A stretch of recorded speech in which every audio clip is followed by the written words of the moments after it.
أعوذ بالله من الشيطان الرجيم. بسم الله الرحمن الرحيم. يسألونك عن الأنفال قل الأنفال لله والرسول فاتقوا الله وأصلحوا ذات بينكم وأطيعوا الله ورسوله إن كنتم مؤمنين. إنما المؤمنون الذين إذا ذكر الله وجلت قلوبهم وإذا تليت عليهم آياته زادتهم إيمانا وعلى ربهم يتوكلون.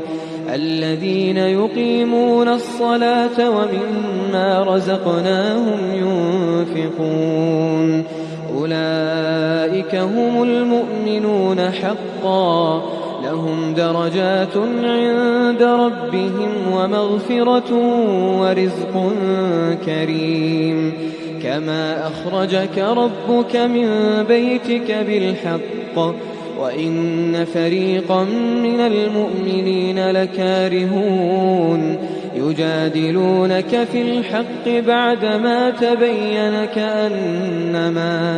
كأنما يساقون إلى الموت وهم ينظرون.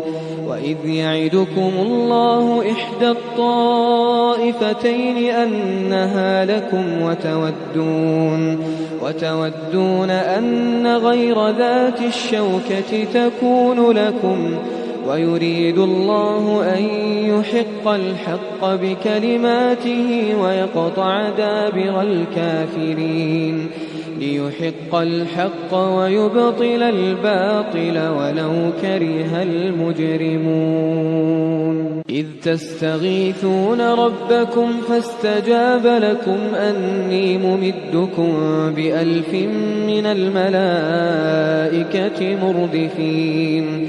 وما جعله الله إلا بشرى ولتطمئن به قلوبكم وما النصر إلا من عند الله إن الله عزيز حكيم.